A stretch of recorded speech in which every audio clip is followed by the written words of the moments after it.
Bonjour, je m'appelle Eliane et je suis nutritionniste chez Provigo. Je ne sais pas si vous êtes comme moi, mais on se retrouve des fois devant l'allée des céréales de bébé, puis on est un petit peu perdu parmi les produits parce qu'il y en a beaucoup. Donc aujourd'hui, le but de ma capsule, c'est de vous donner 5 trucs pour choisir mieux vos céréales de bébé.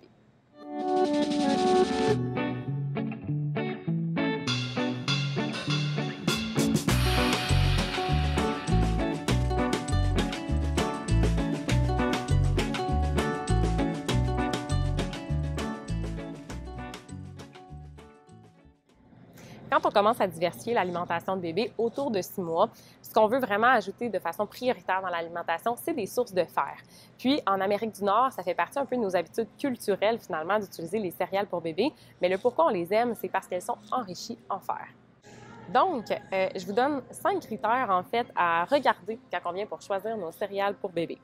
Critère numéro 1, je viens de le dire, en fait, c'est vraiment qu'elles soient enrichies en fer.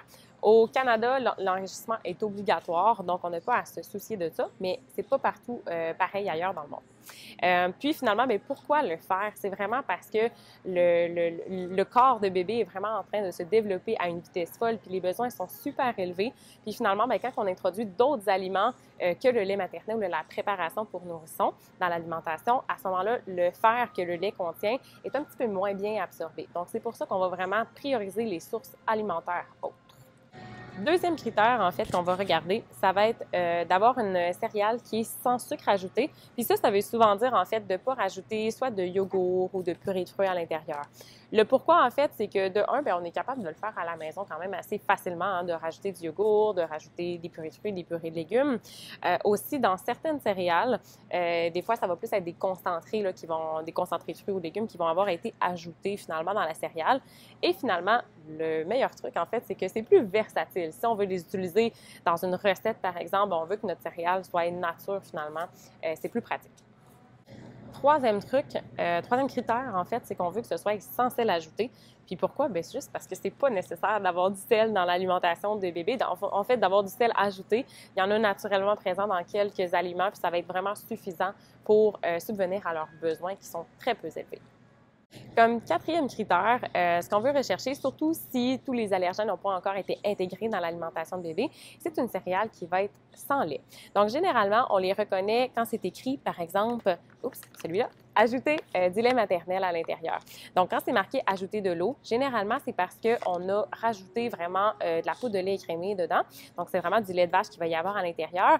Puis, comme le lait de vache, surtout quand on a un petit bébé de 6 mois qui commence à manger, est quand même plus difficile à digérer pour leur tube digestif, on veut vraiment prendre une céréale qui n'a pas de lait puis qu'on rajoute soit notre lait maternel ou notre préparation pour nourrissons à l'intérieur. Et finalement, cinquième critère, c'est qu'on veut choisir une céréale idéalement qui ne contient qu'un seul grain céréalier. Fait que par exemple, une céréale qui serait à base d'avoine seulement ou une céréale qui serait à base de blé. Puis, on les varie entre elles. Encore une fois, surtout si c'est les premières céréales. Par la suite, quand ils sont intégrés, on peut utiliser plus de mélange à ce moment-là. Autant que possible, on essaye de choisir des céréales autres que celles à base de riz brun. Le pourquoi, en fait, c'est qu'il y a quand même un peu d'arsenic inorganique dans la céréale de riz. Puis, comme nos bébés sont en train de se développer, sont tout petits, leur système immunitaire, leur système digestif sont vraiment en train de se développer, ça peut les mettre un petit peu plus à risque à ce moment-là de consommer ces produits-là. Deuxième chose, c'est beaucoup aussi parce que la plupart des produits pour bébés sont faits à base de farine de riz. Donc, comme c'est une question d'accumulation, autant que possible, si nos céréales, on est capable de les prendre à base d'autres grains, on peut le faire. Puis là, des fois, on se demande qu'est-ce qu'il y en a au niveau des fibres. Est-ce que je dois en prendre, par exemple, des céréales multigrains ou des choses comme ça? Je vous dirais que quand bébé commence à manger autour de 6 mois, généralement, ses besoins en fibres sont vraiment comblés par les fruits, les légumes, puis les autres produits céréaliers qu'il va consommer. Donc, c'est pas nécessaire d'aller vers un produit qui est enrichi en fibres.